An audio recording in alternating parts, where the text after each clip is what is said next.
So we're just gonna type like one sentence that you had put in the homework about what being Jewish means to me. Think of one thing that you notice, one significant thing from what Judaism means to you from all the homework that we did. That you wrote pages and some of you wrote one line, whatever.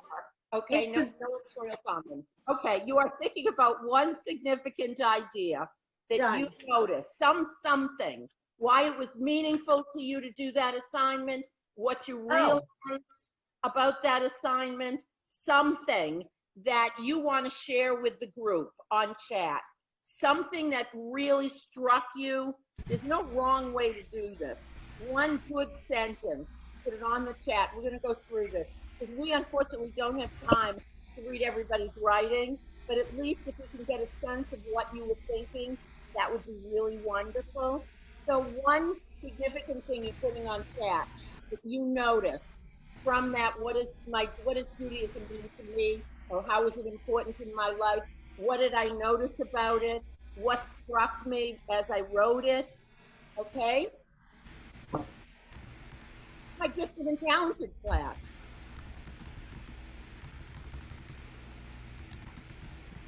Hello. Hello. Hello. Hi. This is New Jersey. Hill, Carol, Ruth. All right, we're writing. We're writing, class. We're writing. Right. Thank you for changing your name, Denise. I'm sorry? Thank you for putting your name up there. I know it keeps coming up my address. I have to keep renaming it. There is a way to keep it permanently. Everybody getting on. Go to chat. Think about one thing that you noticed as you did that homework assignment.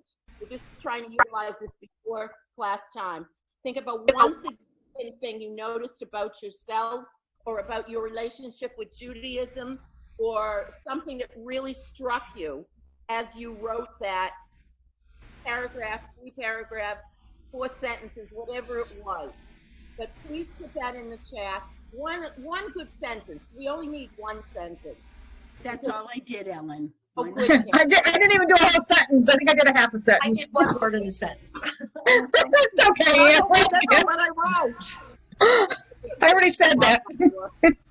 That's fine. Then you can put the whole sentence back in there. Other people wrote more, so they'll have to condense it down to one. But you've got extra time here because you got on early. Yeah, Julia, Ellen, do you want us to mute ourselves, or are you going to mute us? Julia's in charge. We'll mute when we get started. We can take the 5 minutes. Okay. You have to know what your strengths are. This one's mine. I was thinking that, but I thought I'd be polite that that's just not her forte. That picture is amazing. What? Toby's picture. I'm coming. Okay.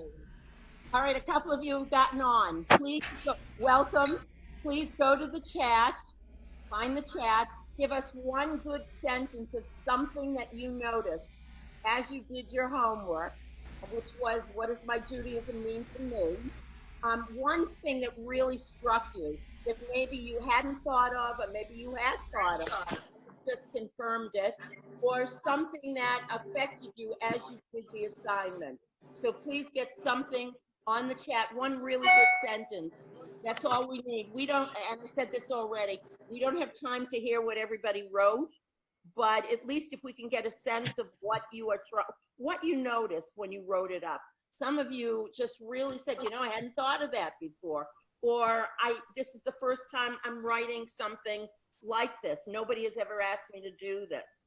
So this is the kind of thing that one really good sentence about some observations you made. Please put that on the chat. And Devorah, we ask people to write something about what being Jewish means to me. So one good sentence now, Devorah. You get all kinds of time to do it. 1 minute. That's your sweetheart. All right, Marlene, did you hear that, what I said? Sorry, I just came on. Okay. Julia, you want to take this one? So we're just asking people to go to the chat and write one sentence about their experience doing the homework, or one sentence from the homework, something that struck you about doing this, about what being Jewish means to me. What was it like having to think about that? And just put a comment in the chat. Thanks. I want to get a sense of who's in the class and where you are in this whole thing. So this is something that you will share with everybody. We would love to read them all in class, or have you read them. We don't have time, which is unfortunate, really unfortunate. I didn't go for a walk. Okay. If you haven't got your name, or you've got some initials or not your full name, please change it so we get your full name. If you don't know how to do it, Julia will explain how. So to change your screen name in your box, just move your cursor and hover over your box, and you'll see a blue square with 3 dots. You click on that. There's an option to rename, and then you can type it in. And that helps us too until we get to know all of you. And if you just came on, please go to the chat and give us one really good sentence about what was in your writing, about what Judaism means to you. Either it's some observation you made about yourself, or something that you hadn't thought of before, or some sentence even from your writing, if you can remember the sentence or sort of the sentence. But we want to be able to share this with everybody. And I've said this a few times, we would love to have everybody do this. We don't have enough time tonight to do that, so we're getting the abridged version, and you're giving us this one sentence, which is the abridged version of something that you really noticed about what Judaism means to you. Or, again, I'm repeating this, but something that you may not have thought of before. Just get that on the chat. We're going to go through those pretty quickly.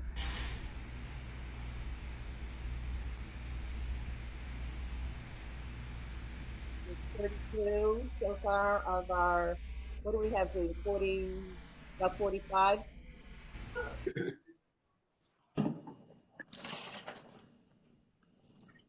What? 40 Okay, 40. plus, Right. plus us. All right. Sally and anybody else that just got on, please go to the chat and give us a really good sentence. One sentence is all we need that tells us how you feel about your Judaism, what you noticed from what you wrote in the homework. Maybe it's something you hadn't noticed before, just something to share with the class, you know, to share with your sisterhood sisters. If you feel comfortable sharing, what did you notice when you sat down to do that writing or that picture or whatever it was? One really good sentence, you know, and I said this about 6 times already, is that unfortunately we have everybody read theirs. Can't hear her all the time. What? Had trouble hearing you a little bit. Are you're still having trouble hearing me? Yeah, That was better. That's better when your face is closer. My face will be like this. Yeah, that's Right. better. yeah. Yeah, and it's 8 o'clock, so I'm gonna go ahead and mute everybody. No, scroll up to do it.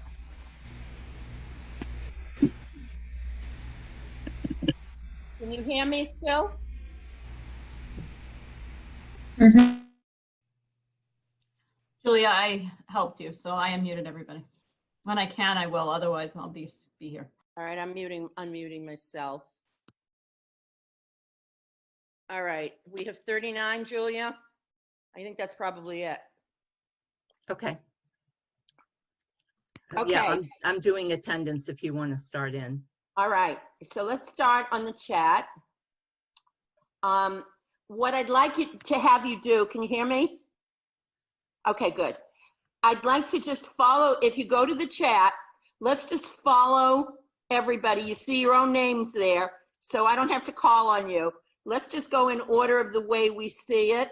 And I believe, Cindy, are you top of the list here? People won't see anything Nope, that's Annie. posted before they come on. So just listen, okay?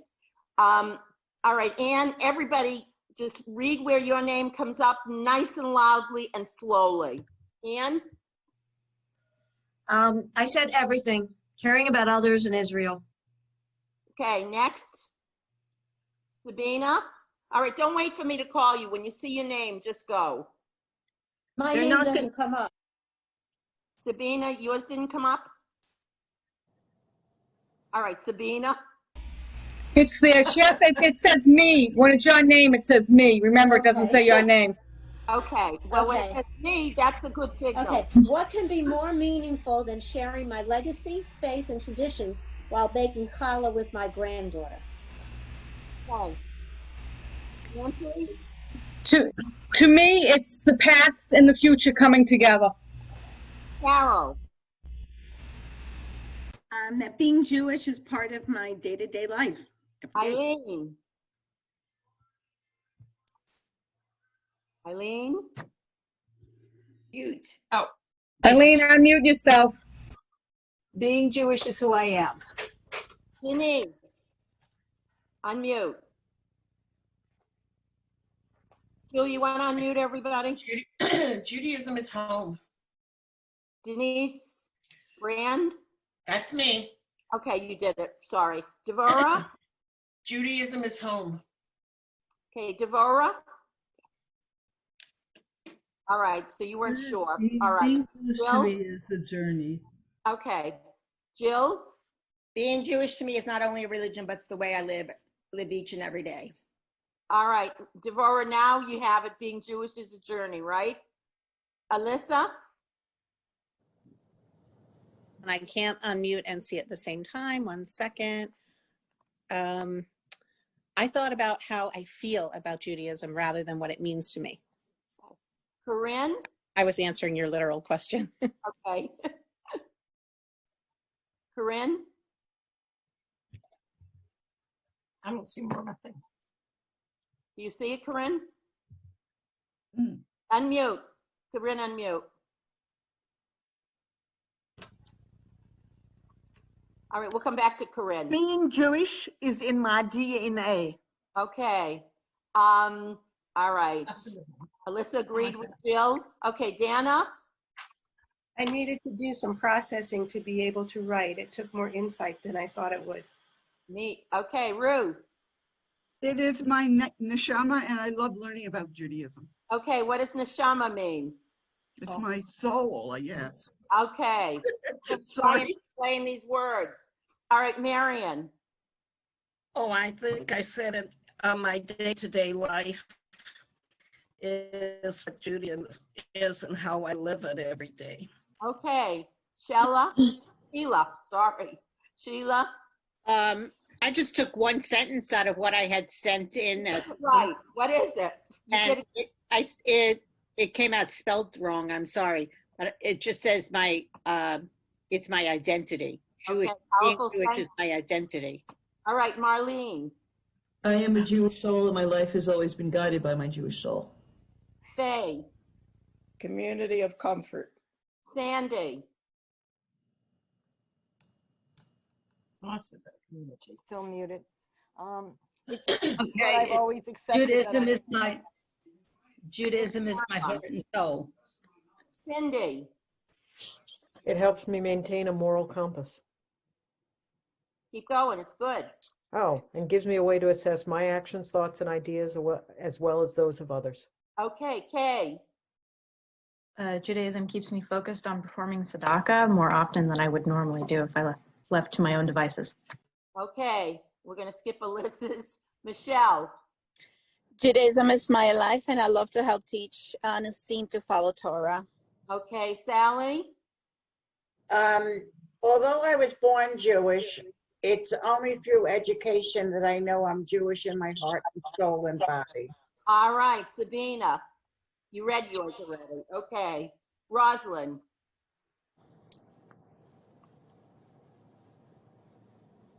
Rosalind? We'll come back to you. Beth? It's central to who I am and what I believe. Arlene? a sense of belonging to a community and like me, based on a belief in God. Linda. Linda? We'll come back to you. So I got Rosalind and Linda. Gail? No Gail? Where are all my people? I unmuted myself. Okay, good. It's connection between, let me read from my phone. It's connection between, I can't read it, I'm sorry. I'm going to read it for you then. For me, there is both the cultural and spiritual connection. Is this what you wrote? Yeah, I have it now. Connection to being Jewish, a balance between self and community, a connection to family, strong tradition, rich history, learning, continuing to learn. And even though my parents and my grandparents and their parents were Jewish, and that makes me Jewish, I have a Jewish neshama. I know Good. that. We learned the summer too. All right, Sharon. It helps me to form right relationships with God and people and all his creation, and it makes me a better person. Karen. Karen Weiner. Unmute. I've always been a spiritual person, and now I'm even more so. Okay, Ruby. Are you unmuted? All right, we'll come back to you. Is there anybody else? You got it, Ruby? Say it. Go ahead. Thank you. I sent a photograph of my multi-generational family, my mishpacha, and artifacts that were passed down through the generations that maybe you can see here. The candlesticks, the Kiddush cup, and the family, and artifacts passed down through the generations. My mishpacha, my family, is my world, and okay, Ruby, you're going to get a chance to present all that at the end. But is there anything here that you didn't read from what you wrote that you want to just read from the last part of this sentence? Yeah, the last part is mostly it. My family is my world, and Judaism is the universe that suffuses and surrounds it. Okay. Who did not before? Who was not? Rosalind, what did you answer? I just put down Okay. Powerful word, huh? All right. Beth, I think, Beth, you said, or did we skip you before? Nope. Okay. Arlene, did we get you before? Yes? Yes. Okay, good. Yes. Who else did I miss before? Okay. All right. Judy. Some interesting ideas here. How many of you saw at least somebody else's idea that really was something that you had kind of come up with about yourself? So last time we had the class, we figured out why we were here in the class and what the journey had been to get here. Today, we're starting to think about who we are personally. Now, tonight, we have a really important kind of issue that we need to deal with. And that's the issue of what is a religious experience? And we have 3 guest teachers tonight, and I mentioned them this morning for those of you who were on the Psalms class, or this afternoon. For me, it was this morning. For you, many of you, it was this afternoon. But Rabbi Ellen Wollens-Fields, Rabbi, raise your hand, our executive director. All right. Ellen, I want to make sure we gave Lillian a chance to talk. Who did I miss? I missed Lillian. Jamie, did we get yours as well? I don't think we got Jamie's. Okay. Well, I didn't put one in there, but I mean, obviously for me, I wouldn't be here if it wasn't for the God of Israel, and I'm very grateful. Okay. Lillian? I just said that it's a lot of pride and joy. Okay. Anybody else? Thank you, Julia. Anybody else that we missed? Hi, I didn't put Hey, mine Judy. in. This is Shelley. All right, and, Sassy. and I put on there, being Jewish to me is like being a speckled bird. Oh, interesting. Okay, good. All right. Anybody else that we missed? Hey, Judy. Judy. All right. Okay, so I'll just read from my email. Being Jewish is part of my identity as a person. It is my religion, and that I was fortunate that is what my parents taught and instilled in me, a love for Judaism. it encompasses the Jewish rituals and traditions I was taught as well. Okay, I'm going to stop. Was there any more to it than that? I'm trying to keep everybody to a certain period of time. Was that most of it? I'm on a Yes. conference. Yeah, good. Anybody else we missed? Edith. Edith? Edith? Yes, but I don't see it. But I think it was sort of along the line that I'm Jewish by choice, and it's a wonderful change from my life. I was always religious, but this is a new change, and I enjoy very much the davening and the intensity of the living the Jewish life. Good. Anybody else? Lori? Who else? Lori? But Lori? you're muted. Okay, I'm unmuted. I'm sorry. So you just wanted us to answer the, mine was a long answer, but I guess the 4 pillars were my main things. The Torah, Tikkun Olam, the Kabbalah, the spirituality, and I forgot the last one. I don't have it in front of me. All right. Whatever I said in my email. All right, good. All right, so we've got a real sense here of a nice variety of everybody who's in the class, but we also have certainly a common bond here. All right, so with all that in mind, okay, a number of you mentioned things related to religious experience, and we had said that tonight we want to talk about that. And the 3 associate teachers, 3 other voices besides Julia's and mine in particular. So you will hear from Rabbi Ellen Wollens-Fields, who's the executive director of Women's League. And you'll hear from Debbie Goldich, who's our international president. And you'll hear from Toby Holtzman, who is one of the co-chairs of our International Tefillah Prayer Committee. And that's a brand new committee. And what are the 3 of them going to do? Well, what they're going to do is start to show you how we work our way towards a lot of the religious experiences that we get so often and we participate in so often that sometimes we forget they're actually religious experiences. All right, so I want to get you to a point where we will talk about a lot about religious experiences after the 3 of them present, but they all have some really worthwhile kinds of things to share with you. Toby, do you want to start? Sure. And what I'm going to do is do the meditation first with the prayer, and then if we have, and then the recording that I have, and then if we have time, a couple little facts about the prayer. Okay? Okay. So we are about to begin Torah study. We have all come to this space, this virtual Zoom room, from different places today. Our journey today began at home, continued to here where we are, and winding around through virtual corridors and other rooms, ended in this room, in this specific place where we are now sitting. When we daven or study Torah, our personal space is transformed into what our tradition calls the Arba Amot Shel Tefillah, the 4 square feet of prayer. Some people today call it sacred space. Sacred space is holy space, a place in which each of us as an individual does holy things. We study or daven at our seats often, and this can cause us to lose sight of the holiness of our Torah study. It is for that reason that tradition has us recite a bracha, blessing, before each time we begin study, to remind us that when we learn something new, we are learning something about God. And so, just before we recite the bracha, Birkat la'asok b'divrei Torah, I'll ask us, l'chavein et libenu, to direct our hearts and to concentrate on the transformation of the space around us into sacred space.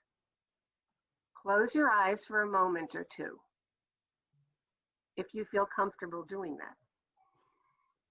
In your mind, trace your journey from your home this morning to the Zoom room that you are in now.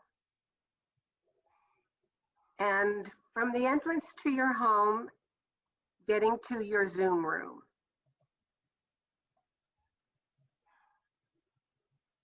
Good. Continue to keep your eyes closed for another moment or two. Now, imagine yourself opening a Sefer Torah, a scroll of the Torah, right in front of you. As you open the scroll and look inside, imagine that you are able to see beyond the words and letters to deep, true, and important lessons that God has taught our prophets and sages about life. Concentrate on that scene.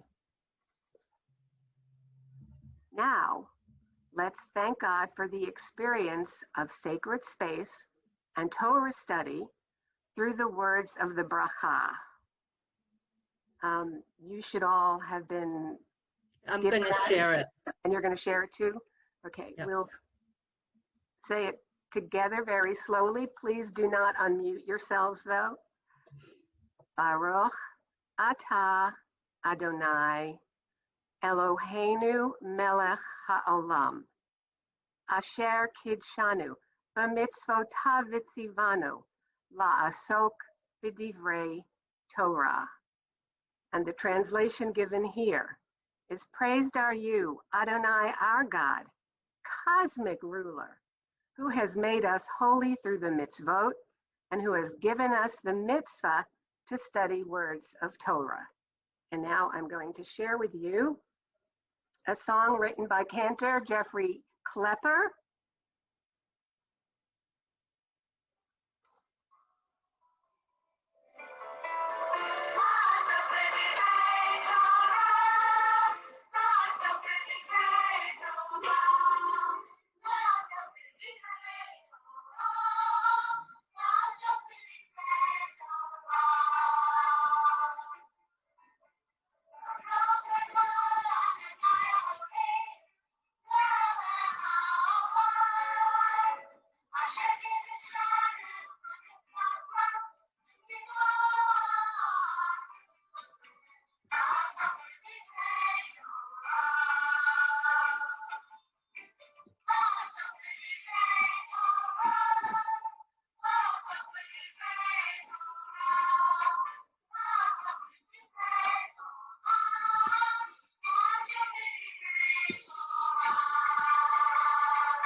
Oh, you couldn't understand it? I can't hear you, Ellen. A little bit hard to understand. Toby, give the words very slowly because I think they've heard them enough that Okay, we well, need to all right. articulate them. So what, and I'll put it in the chat also, I put it somewhere, or I'll send it to Ellen and she can send it to you.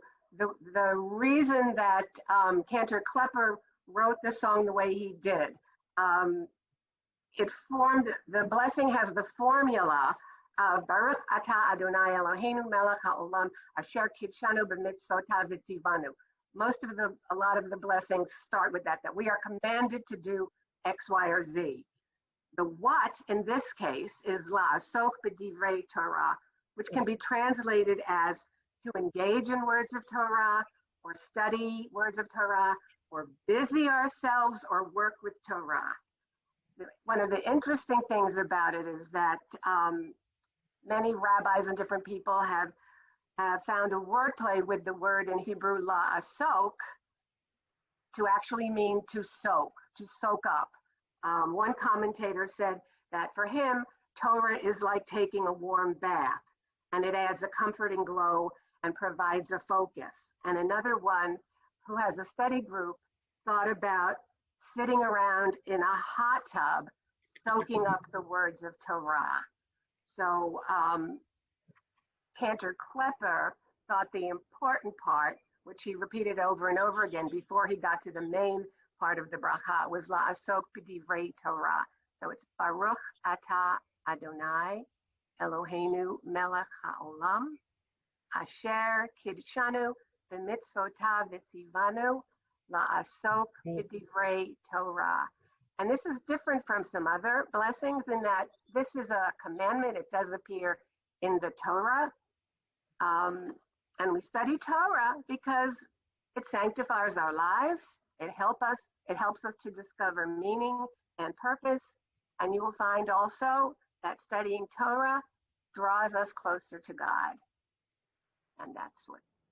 And every class will begin with that bracha, because that is the way we will open and create the sacred space that we are trying to create tonight and for the next 35 lessons, 3 years, and which we will engage in studying the Siddur, studying Torah, studying the whole Tanakh, Torah, Nevi'im, the prophets, and Ketuvim, the writings, of which Psalms and some of the other things that we'll be looking at. So that is going to be the opening frame. Think of brackets or parentheses, the opening frame of every class, because this is how we're going to create sacred space. And we're going to engage, la'asok, to engage also. It's to participate. It sounds a little mercenary, but to participate in the business of, and I don't want you to think of it in the typical definition of business, but to participate in the seriousness of it, to really immerse ourselves, and there's your water image, Toby, but to immerse ourselves in the study of Torah. This is the opening frame, and everything over here is what will lead us towards a particular religious experience. And we may say it routinely and not think about the fact that we're engaging or beginning a religious experience, but that blessing gives us a little hint that, oh, we're redirecting ourselves. So that's the opening part of this. All right, we're going to continue now on this journey towards a religious experience. Debbie? You there? I said hi. It's nice to be with all of you tonight. And I want to wish you good luck as you journey forward in this wonderful time. So I get to talk a little bit more about a religious experience. And think about it. How many of you have had a religious experience? What does that mean, a religious experience? Is it a time when you felt God's presence or heard or imagined God speaking to you directly? Was it a time when you felt at peace and very calm with yourself? Was it a time when you felt particularly grateful? Was it when you felt the wonders of the world, like seeing a rainbow? Or last week I saw a double rainbow for the first time in my life? Or was it at the birth of a baby or a grandchild? I have had a few religious experiences in my life, and tonight I want to tell you about one of the most moving religious experiences I had. One Shabbat morning, 8 summers ago, I went into shul, and I'm always one of the first people who come into the sanctuary. I'm an early riser, and I'm an early shul goer. I sat in my regular seat, and as Toby said, 4 square feet of holy space. It's my holy space. No one sits in my seat. Like many of you, we have a regular seat. I sat in my regular seat, and I was the 10th person that morning, so it was already a good omen. The sun streamed in on my face from the stained glass windows, and there was silence in the sanctuary. I felt an enormous rush over me. Getting emotional. And no one was speaking, and everybody was quiet, and suddenly, in a very, very small voice, my cantor started singing Matovu.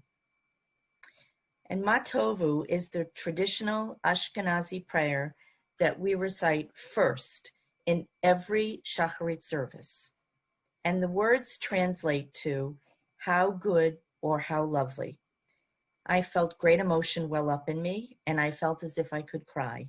I was just so happy and grateful at that moment that everything in my life was wonderful. And I knew I understood what it meant to pray the words, how good. I wanted to share that moment with the world. And fortunately for me, I had the opportunity to do that. At that time, I was the International Torah Fund Chair.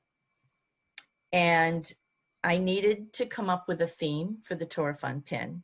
I worked together with Carol Simon, who was president then, and Rabbi Lily Kaufman, who was the International Torah Fund. She was our executive director. And I brought them this theme. I brought Matovu. And out of this religious experience, we wore this pin that said Matovu, and I'm wearing it tonight. It was a moment that I had in Shul on that Shabbat morning. And this is my connection to the words Matovu, and I wanted to share that with you tonight. So if you, Julia, can you put them up on the screen? Thank you. Ooh, a little small. So for those of you that have a Siddur, if you turn to the very first page in any Siddur in the morning service, okay, the first prayer you'll see is Modeh Ani, which if you're feminine, it's Moda Ani. And that, of course, we say when we wake up. It's a rising in the morning. And the second prayer, it says, upon entering the sanctuary, Matovu. Okay. And we'll go through the words in a minute. So you may have seen these words inscribed on sanctuary walls or other places to remind us of the importance of the sacred communal prayer space. You might think that they were in the Torah portion that describes building of the temple or the Mishkan. They're not. They are actually hidden away in the book of Numbers, which is also known as Devarim, in a story about Balak, the king of Moab. He hires Balaam, who's a non-Hebrew prophet or a soothsayer in those days, to curse the Israelite people because they are populating the country of Moab too fast. So you can read the story. I'll give you the abridged edition. The story continues that after much negotiation, Balaam agrees to curse the Israelites. His donkey blocks the way when it sees angels in its path. Balaam beats the donkey, and the donkey talks to him. And after 3 attempts to curse the Israelites, Balaam instead blesses them with beautiful poetry, which includes the words to this prayer, Matovu. So let's read the words in English. And I can tell you that they'll be different based on each Siddur that you have. So I'm going to read from Siddur Sim Shalom. Okay. How lovely are your sanctuaries. Matovu Ohalecha Yaakov, the people of Jacob. Now, Ohel is a tent, and Ohalecha means your tents. But in Siddur Sim Shalom, they translate it into sanctuaries. How lovely are your tents, people of Jacob, your study houses, descendants of Israel. Your great love inspires me to enter your house, to worship in your holy sanctuary, filled with awe for you. I love your house, the place of your glory. Before my Maker will I bow in worship, bending the knee. I pray that this be an acceptable time for my prayer. O God, your love is great. Answer me with your true deliverance. And as I said, many of you, if you're reading from a different Siddur, your translation will be different. So how good are your tents, O Jacob? Your dwelling places, O Israel, like palm groves that stretch out like gardens beside a river. That's a different translation, okay? So in ancient times, entrance to the temple, which was also a tent, was a momentous event. So that's why we think about walking into the sanctuary as equivalent to walking into the ancient temple. Balaam's words capture the emotion, the feeling, and the blessing of entering the synagogue. It's that emotion that I felt that Shabbat morning when I sat bathed in the sunlight in my holy space with my holy community. Excuse me. Balaam's blessing reminds us to make our tents, or our synagogues, like the tents of the Israelites in the wilderness. They are a place of shelter and comfort, but also a place to pray and connect with God. They are a place of hospitality and welcoming, as evidenced by the tent openings not facing each other. As Balaam looked over the tents of the Israelites and blessed them, we look to our synagogues, sanctuaries, and temples to connect us with God for a religious moment. We hope our tents will be open and inviting to all. Thank you. All right. So we have given the blessing, the La'asok blessing, to thank God for our ability to immerse ourselves in the study. We begin with Matova. What wonderful words. How goodly, how good is it to study, to engage, to be part of this. We are bringing our minds within the sense of having meaning in our lives and devoting ourselves. We've thanked, and now we're devoting the kavanah, the meaning, Hebrew word kavanah, to show that commitment to study with this first prayer. All right, so we're working our way towards the religious experience in different ways. All right, Ellen, Rabbi? I just want to point out something, because a lot of people, and we want you to become familiar with where these prayers are in your Siddur so you can find them. But a lot of people, I sent the digital version of the Siddur. When you pull that up, and we told you in the letter that this prayer was going to be on page 1 or page 61 or page 101. Okay. When you pull it up on the PDF version, I don't know, do you see down here where it says 7 out of 125? Do you see that? Okay, that's the page on the PDF. That's not the page in the Siddur. So what I'm saying in the letter is you actually have to look at the printed page number of the Siddur here that says 101 to know when we're telling you what page these things are going to be on. Then you won't be lost. But you won't be lost because, as Debbie just taught you, it'll be at the very beginning of the morning service. So whatever Siddur, whatever edition or synagogue you're in, when you open the Siddur, you'll be able to find this prayer. And that's part of being a bat mitzvah, is to know where in the Siddur to look. And we want you to understand it's not just a matter of looking for it, but you're ready to commit and to engage in a really religious or spiritual experience. All right, thank you. Rabbi? Thank you. So I'm going to stop sharing your screen so I can just talk for a little while. So as you know, I'm Rabbi Ellen Wollensfield. It's wonderful to be with so many of you this evening. A lot of you I know from our daily Psalms. A lot of you I know your children, who are incredible and even quoted while we're in class. And two of the things I just wanted to start with. First of all, wait a minute. I was setting a timer for myself. I don't want anyone to think I go over my 12 minutes. So one thing is, I want to say that we're all Jews by choice. Some of us may have been born Jewish. Some of us may have chosen the religion. But quite honestly, in a way, we're all Jews by choice because we all choose how much Judaism is going to play in our lives. Some of us choose that Judaism is 24/7 or 25/8. I don't know, because some of us are on overdrive of Judaism. I know that it's my entire life. And then there are other people who are born Jewish and they don't choose to have a part of it in their life. And then there are others who truly have chosen to be part of our Judaism, part of our faith. And you know what? You chose it. You're part of us. Doesn't matter how you came to it. You're here. And we're proud and we're happy that everyone is with us. Toby had mentioned this, but I just want to give a little side note to the idea of we have bookends of our study. We start our study with the prayer, La'asok b'divrei Torah. And as I speak, I'm going to use the slides that my daughter made for me because she made them so pretty. So this is the prayer that she just read. La'asok b'divrei Torah. Now, this is probably one of the only Hebrew words I know that I could think of on the top of my head, that la'asok means to be active or to be engaged with, but really it sounds like what it means. La'asok, to soak up Torah. So I remember in fall of 1994 when I was starting rabbinical school, and we had a rabbinical school, cantorial school orientation.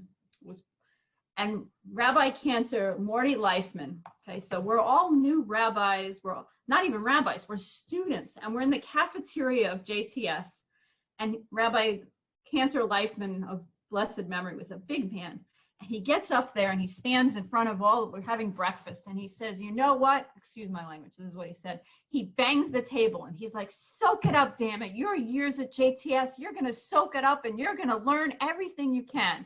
And it was like just a charge that, like, first of all, having this big Cantor say, damn, it was just like, what?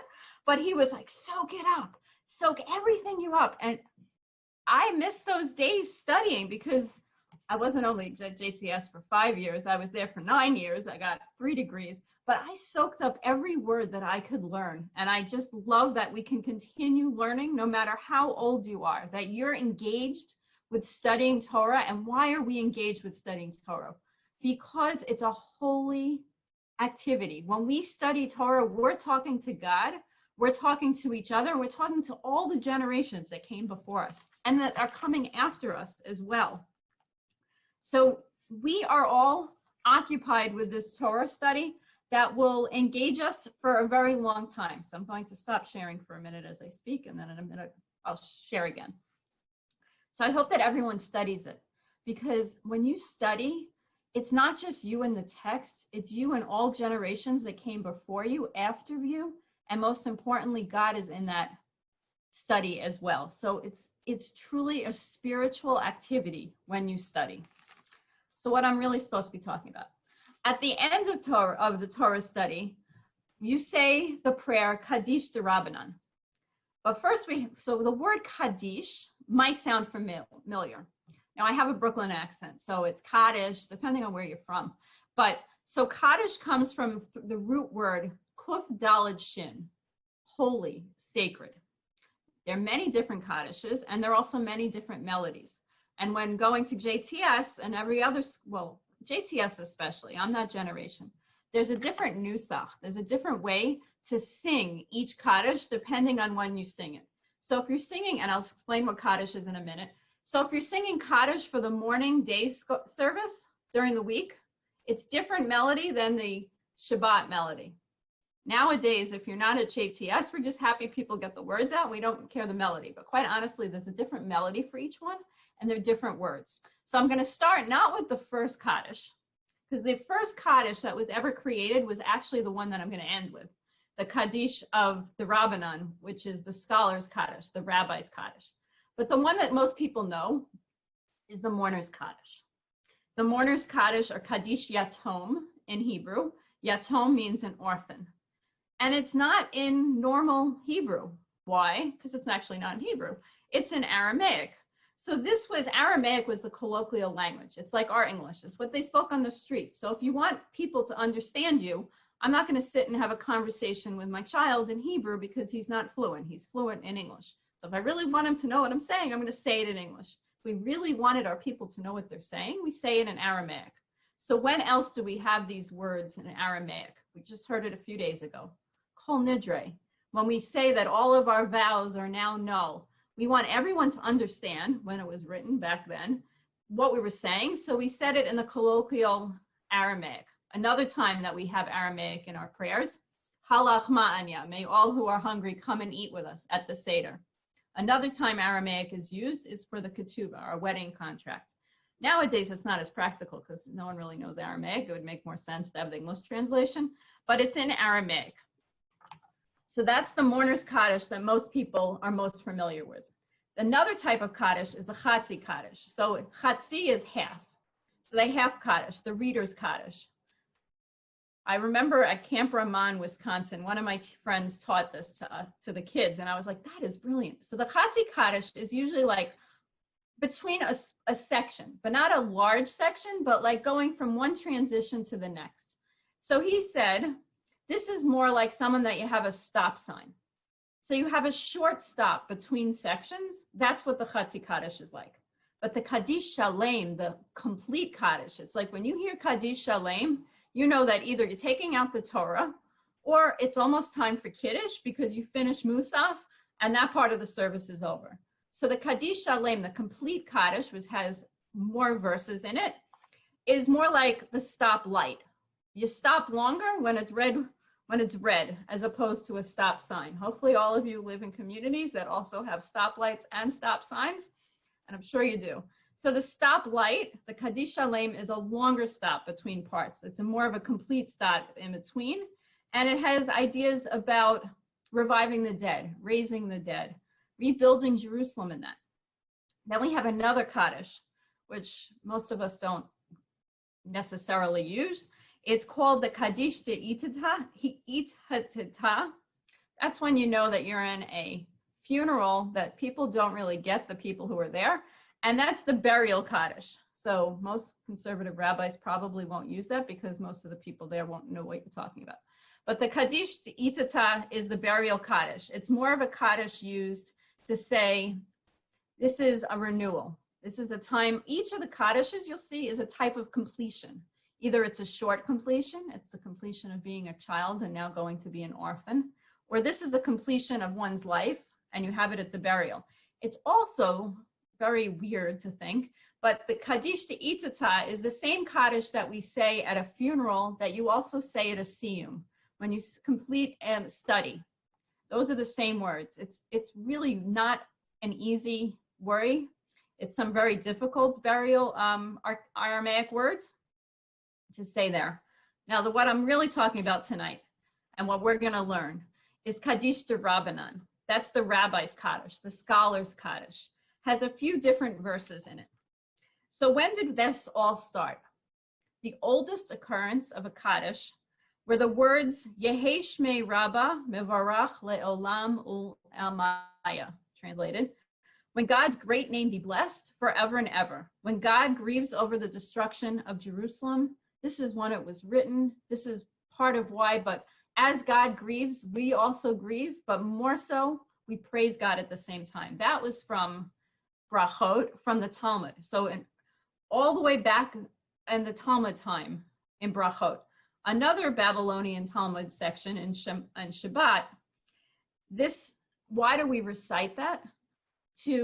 Because not only is God grieving that Jerusalem was destroyed, but we too are, and we need our strength. And who do we get our strength from? From God, from praising God's greatness. And by saying these words, we cause the gates of paradise to open and to annul any suffering that may have happened before. So I'm going to go back to the Mourner's Kaddish in 1 minute. Also, I just want to tell you that the Kaddish de Rabbanan, the scholar's Kaddish, that's what we're going to be studying, is also from another section in the Talmud that says that each time you study something, especially Agadah, and Agadah is a type of not law, but more stories in the Talmud, it's a way to say that there'll be a continuation of the existence of the world. So it's like a prayer for the continuation of not only our world, but the future, for future generations. So what do we know about the Mourner's Kaddish? It has nothing to do with death. It doesn't mention death at all. It's really quite unusual and why am I concentrating on the Mourner's Kaddish? Because when we study the Mourner's Kaddish, I'm going to share my screen. The Kaddish de Rabbanan, which we are going to truly be stating each time, is also the Mourner's Kaddish is part of the Kaddish de Rabbanan. So this is a page from, it's in the large mode, right, Julia? It's in share mode? I think so. It's in share. Okay, so this is the first paragraph. This is Kaddish de Rabbanan, the prayer for scholars that we say after we finish studying. But this will look familiar because the first paragraph, same thing as the Mourner's Kaddish. Second line, same thing. The third paragraph, same thing. What makes this Kaddish de Rabbanan is this paragraph the Al Yisrael, so the one little line, 1, 2, the third large paragraph and the fourth large paragraph. Changes the whole idea of what it is. So to learn this, first let's learn what the beginning part is. We praise God. We don't dwell on the death. And why do I used to say when I officiated frequently at funerals that at this time, why do we praise God when we're feeling so down? Because we're grateful for the love and the life of that person that we're burying. And so too now, we're grateful to God for giving us the ability to study. And you know, just as the way, and this Siddur is great. So in the English part, it has in red when the community responds. Because a person is always, these kaddishes you say when you have a minyan together.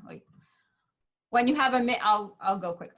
When we have a minyan together so that people respond to you.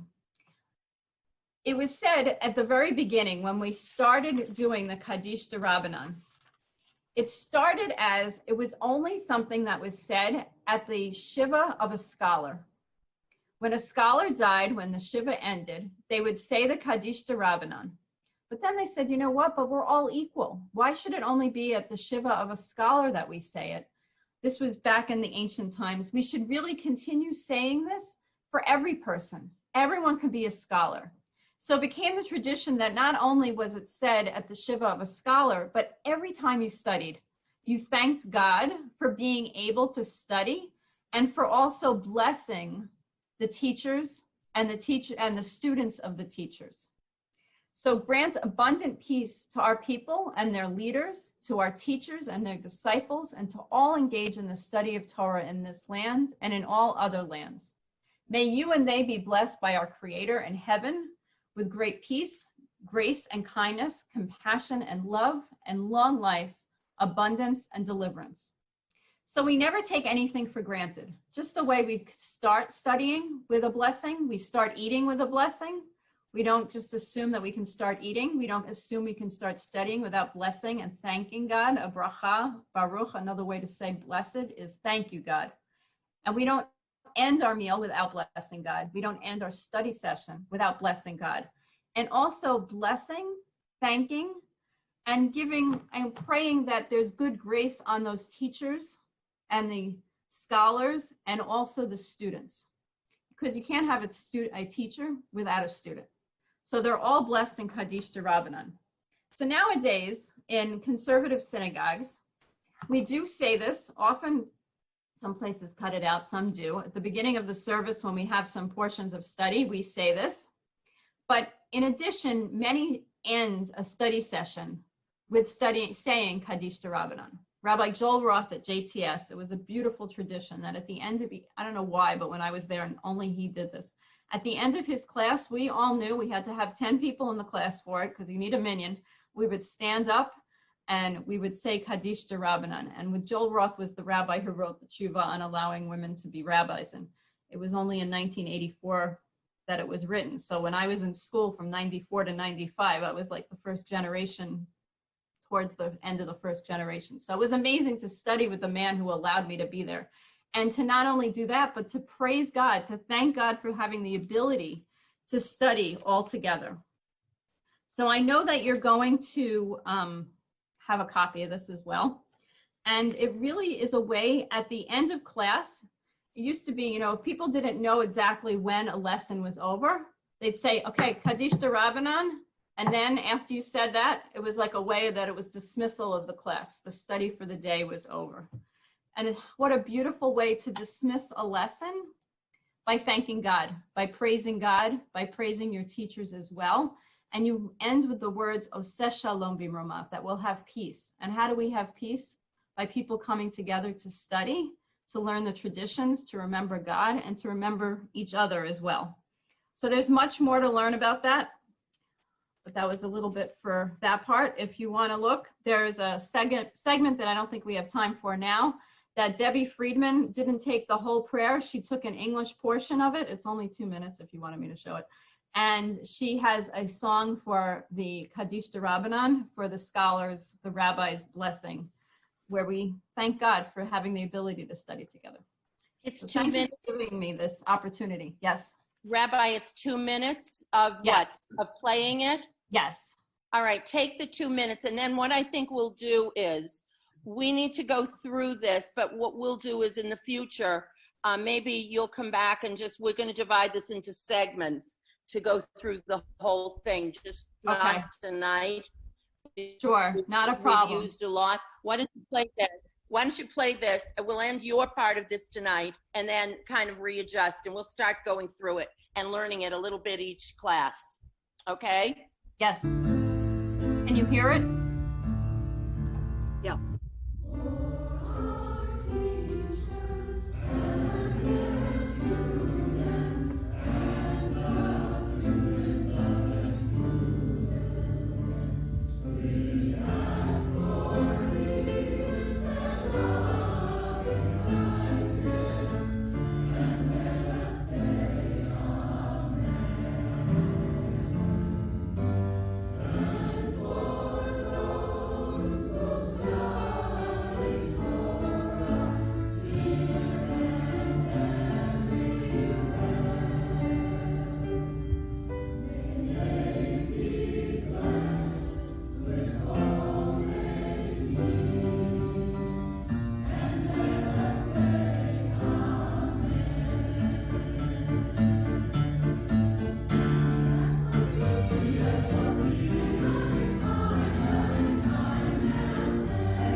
I think you get the idea. Nice. Thank you. Okay. That was really Thank nice. you very much. Thank you, Debbie. Thank you, Toby. Thank you, Rabbi. You added much to our understanding of how we frame this sacred space, how we appreciate this sacred space, how we are ready to study Torah. So I think we'll jump ahead a little bit just because we're watching the time as well, and we still want you to show those ritual objects that you were supposed to bring. Julia, do you want to give the assignment for next time? Yeah, so in this class, we were talking about a sacred space, or I'll give you another word, a kehila kadosha, a sacred community here. And same thing, kadosha, same word as kadosh, for holy. But next class, so we were talking about sacred space here. Next class, we're going to be talking about sacred time, and how to look at things in Jewish time. So that doesn't mean show up for the class 15 minutes late. We're just going to be studying different sections of time. And the first is going to be daily time. And Women's League spent the last 18 months, I think, studying Mishnah Brachot. And Mishnah is the written down study guide of all of the laws that were passed on orally. And Rabbi has a great summary of that. I'm going to attach that. That will be part of the homework, because what we'd like you to do is listen to one of the talks that was given. It's the first one. It talks about when you say certain prayers and who should say certain prayers, especially the Shema is the one that we're going to be focusing on. And it's was a class given by Gail Leibovitz, and we have the YouTube video. So I will send you the link. The video is an hour. The part that we especially need you to watch is about the first 30 minutes. I timed it up. So if you don't have time, you can't watch the whole thing, at least watch the first 30 minutes. So that will be your homework for the next class. We'll send that link to you probably Monday or so. And then also in that email with the link, there are going to be maybe 4 or 5 pages that you'll need for the next class. So print those out. so that you have them. And then the last thing is to start looking at this Kaddish Rabbanan. Some of it will be familiar because, like the rabbi said, it's from the mourner's Kaddish. And then there's that one part in the middle that probably many of you will not know. Start using either the Hebrew or the English transliteration and sounding it out, because you'll get very used to saying it. We'll be saying it at the end of every class, but it'll be a head start to start practicing.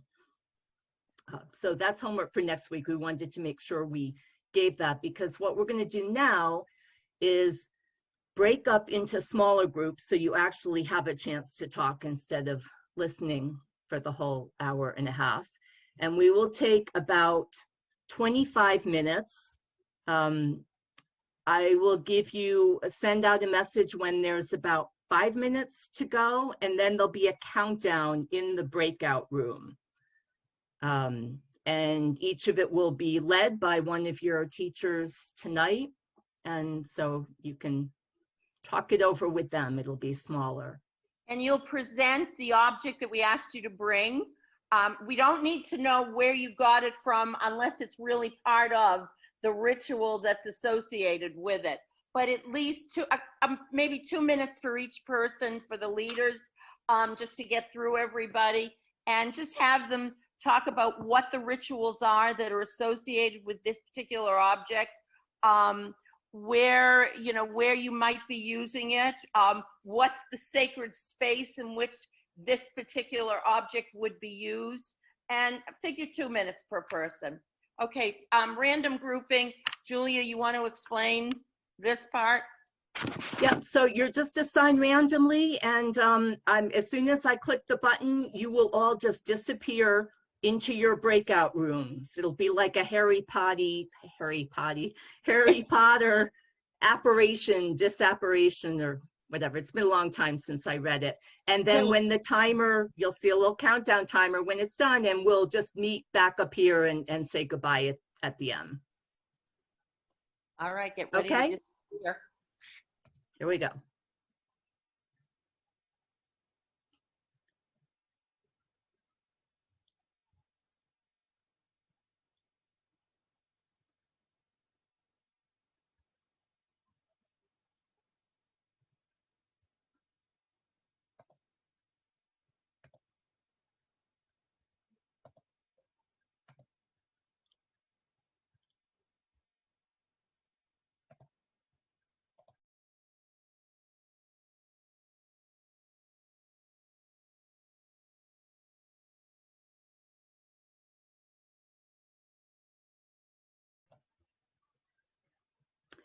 And you should come back on. You might be muted, but everyone will start appearing back in here.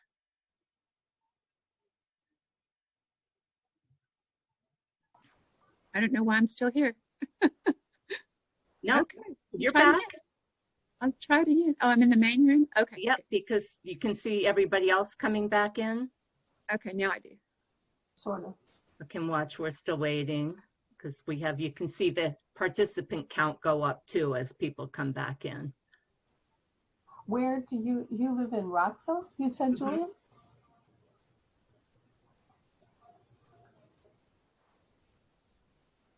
Julia, what synagogue do you go to? Kol Shalom. Oh, I cook there. I know what that is. Oh. You did? Because we don't even have a kitchen. Well, I've cooked there several times. We barely have a kitchen. Yeah, but it works. That's phase 2 in the grand. I know, but it works very well. I've actually cooked. We have a big catering kitchen at Olam Tikva, and we do in-house. Sisterhood has catering right now. Obviously, we don't, and I miss it desperately because I like to work in the kitchen. Well, that's actually how I started catering. Was as a volunteer. Okay. About 30 sorry years to interrupt you, Linda. Okay. It looks like we're all back. No, that's okay. Okay, we'll catch up. Here. Ellen, do you want to unmute? Or you can't unmute. Okay, hold on. All right. As Julia said, you'll get an email probably Monday or Tuesday, not much later, in which we'll explain everything that you're doing again for next time. Figure the first 31 minutes is really all you have to watch. Print out the sheets. And anything else, Julia? Practice the Kaddish Rabbanan. It then will be very similar to the Mourner's Kaddish. It's just a little bit longer, some harder words. We'll get through it. But can you quickly just recite that one paragraph, the Al Yisra El Ravanan? Do you mind? Do you have time, or is that? We're approaching 9:30. I think. Okay. Can we do it next time? Which is sort of the plan. Thank you, Alyssa, for understanding. We don't want to hold you any later. Julia, anything you want to add? No, just how was the breakout experience? You can nod. It was wonderful. Wonderful. Okay. Yeah. Good. Yeah. Well, I mean, we don't want this to be lecture. So it's hard with 40 people to open it up for discussion in a main room like this, but we'll try to do more of the breakouts and get some different voices teaching too. So you'll hear that. Thank you, everyone.